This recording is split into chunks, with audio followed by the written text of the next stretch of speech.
Bonjour, bonjour. Ẹ káàárọ̀, top of the morning, guys.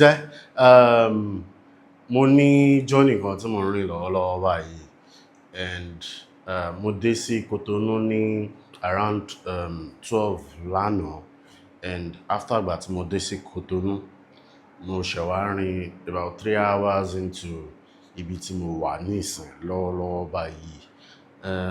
Bí mo ṣe ń bá yín sọ̀rọ̀, mo ń lọ sí ààfin ìlú tí mo wà ní ìlú Benin Republic, and ìlú yìí ó ṣe pàtàkì sí ìran Yorùbá gidigidi, ṣùgbọ́n ó ṣeé ṣe kó má jẹ́ pé èèyàn kankan mọ̀ nípa ìlú yìí. Ó ṣeé ṣe kó má jẹ́ pé àwọn èèyàn mọ̀ nípa ìlú yìí. Mo kàn fẹ́ fi ibi tí mo sùn hàn yín.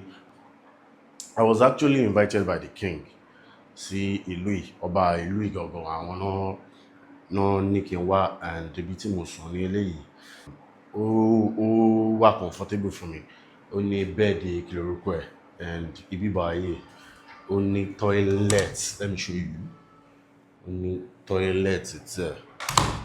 Then one secret hack kan wà tí mo fẹ́ sọ fún yín pé tẹ́ bá ń travel, especially within West Africa, ẹ máa try láti máa ra oògùn dání. Ó ṣe kókó, ó ṣe pàtàkì, because sometimes ẹ lè má mọ̀ bí ẹ ti ṣe máa sọ fún pharmacy wọn bí báyìí. Ẹ máa need description láti rògùn, and then ẹ má gbàgbé pé communication big problem ni. I don't speak French, and àwọn náà ò dẹ̀ gbọ́ Gẹ̀ẹ́sì, so communication might be a big problem. Ẹ jẹ́ kí n kàn fi àyíká ìhàn yìí. Mo kọ́kọ́ fẹ́ lọ jẹun náà kó tó di pé mo lọ sí a palace.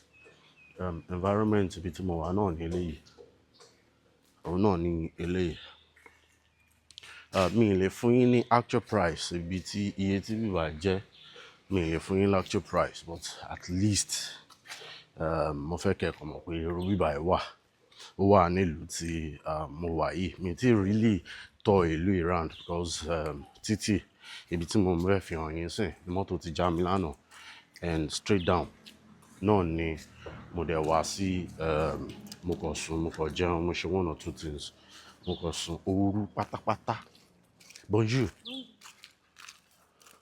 Ooru pátápátá òun la fi dé bíbá ẹ̀ lánàá. Bonjour.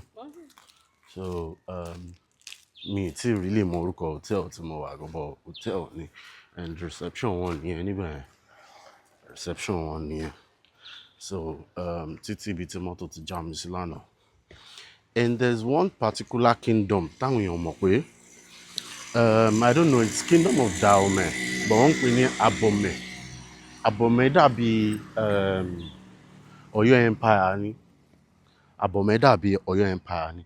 Abomey gangan ní Dahomey. Bonjour. So ó dàbí Ọ̀yọ́ empire ni, and of course mo dẹ̀ mọ̀ pé interesting thing wà nípa ẹ̀. Ṣùgbọ́n mo máa fi hàn yín relationship tó wà láàrin ìlú yìí àti ilẹ̀ Yorùbá tó pọ̀ gan, ó pọ̀ gan, ó pọ̀ gan, ó pọ̀ gan. So ọba wọn níbi Yorùbá ni. Mo fẹ́ lọ jẹun báyìí. Restaurant wọn náà ni mo ń lọ, ibẹ̀ náà ni mo ti jẹun lánàá. Ẹ jẹ́ kí n kàn fi hàn yín bí wọ́n ṣe rí. Bonjour. Yeah.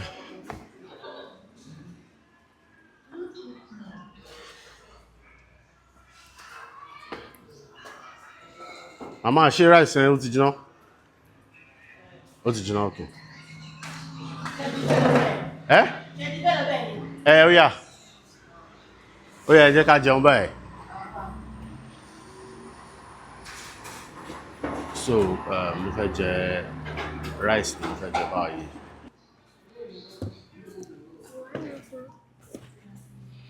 Ṣògbédè. Ó yá, wá sóde fún mi.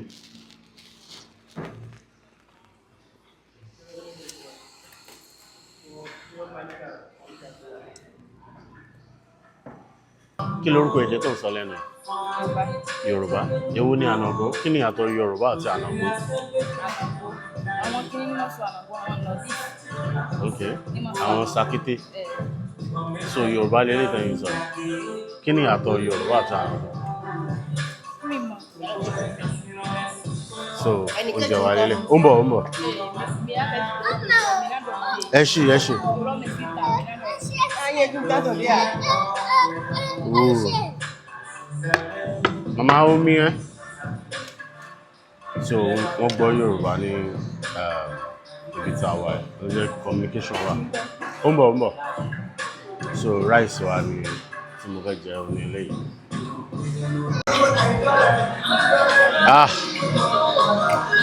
Mo ṣe wo rice yẹn tán basically, but there is one thing nǹkan kan wà tí mo fẹ́ kẹ́ mọ̀ nípa travelling ó ní pé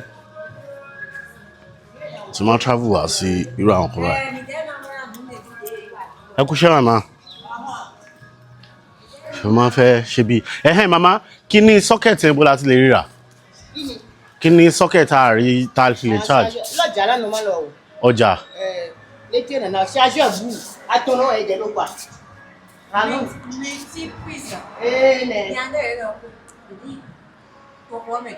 Èlò náà ń tà.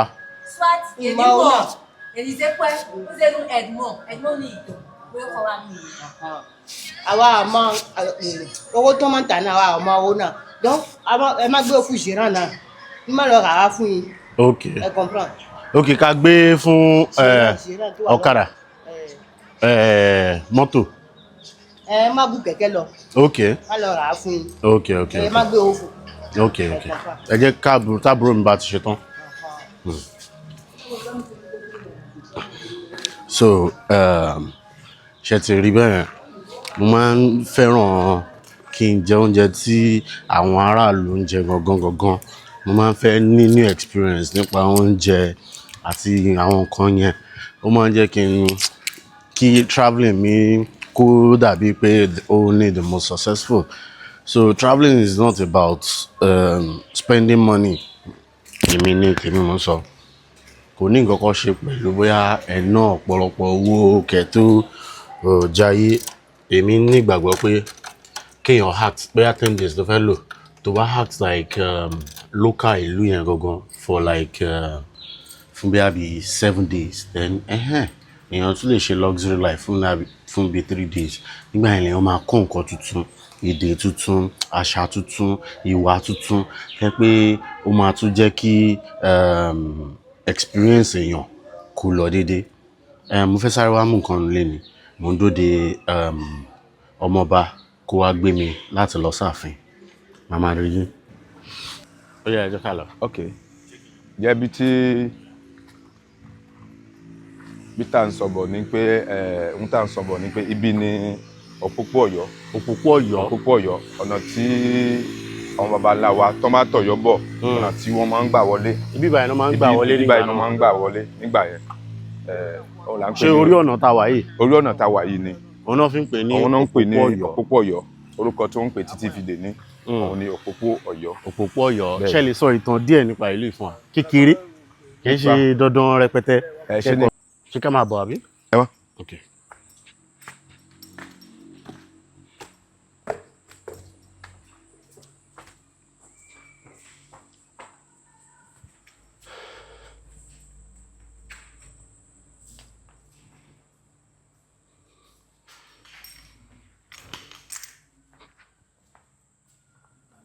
Ṣáà náà lè dọ̀bálẹ̀. Ẹ dọ̀bálẹ̀. Ṣe bọ́ ọmọ aláàfin ni. Kò sí wàhálà.